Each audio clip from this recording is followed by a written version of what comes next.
Chapter 10 Part D. They have seen the moonstone on Miss Verinder's dress, he said. What is to be done? What your uncle threatened to do, answered Mr. Murthwaite. Colonel Herncastle understood the people he had to deal with. Send the diamond tomorrow, under guard of more than one man, to be cut up at Amsterdam. Make half a dozen diamonds of it, instead of one. There is an end of its sacred identity as the moonstone, and there is an end of the conspiracy.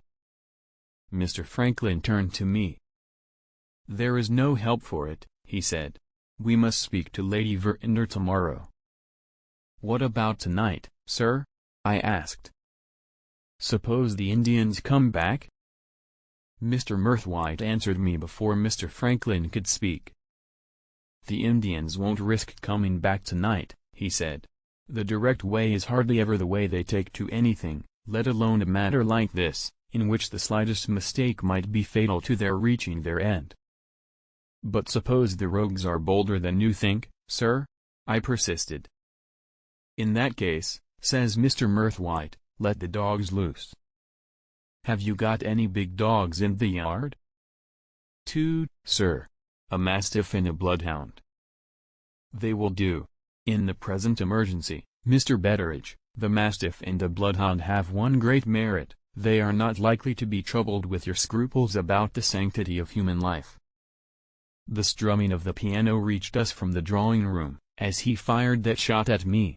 He threw away his cheroot, and took Mr. Franklin's arm, to go back to the ladies. I noticed that the sky was clouding over fast, as I followed them to the house.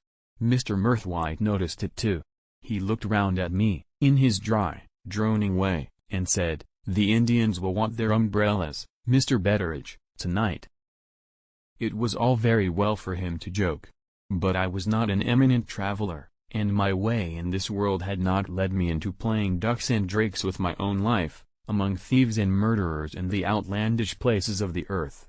I went into my own little room, and sat down in my chair in a perspiration, and wondered helplessly what was to be done next. In this anxious frame of mind, other men might have ended by working themselves up into a fever. I ended in a different way.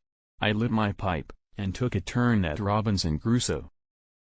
Before I had been at it 5 minutes, I came to this amazing bit, page 161, as follows.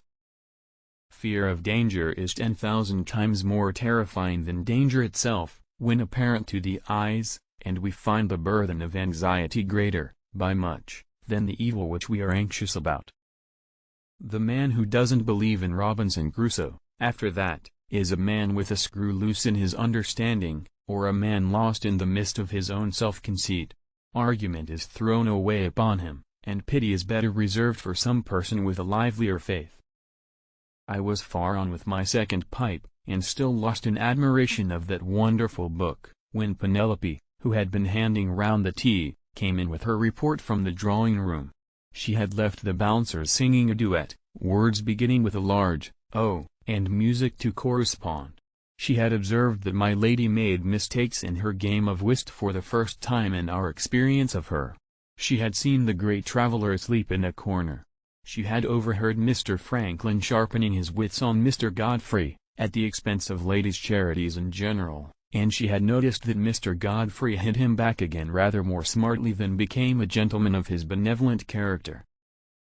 She had detected Miss Rachel, apparently engaged in appeasing Mrs. Threadgill by showing her some photographs, and really occupied in stealing looks at Mr. Franklin, which no intelligent lady's maid could misinterpret for a single instant. Finally, she had missed Mr. Candy, the doctor, who had mysteriously disappeared from the drawing-room, and had then mysteriously returned, and entered into conversation with Mr. Godfrey. Upon the whole, things were prospering better than the experience of the dinner gave us any right to expect. If we could only hold on for another hour, old Father Time would bring up their carriages, and relieve us of them altogether. Everything wears off in this world, and even the comforting effect of Robinson Crusoe wore off, after Penelope left me. I got fidgety again, and resolved on making a survey of the grounds before the rain came.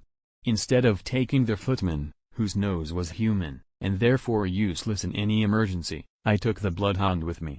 His nose for a stranger was to be depended on. We went all round the premises, and out into the road, and returned as wise as we went, having discovered no such thing as a lurking human creature anywhere. The arrival of the carriages was the signal for the arrival of the rain. It poured as if it meant to pour all night. With the exception of the doctor, whose gig was waiting for him, the rest of the company went home snugly, under cover, in close carriages. I told Mr. Candy that I was afraid he would get wet through. He told me, in return, that he wondered I had arrived at my time of life, without knowing that a doctor's skin was waterproof. So he drove away in the rain, laughing over his own little joke, and so we got rid of our company. The next thing to tell is the story of the night.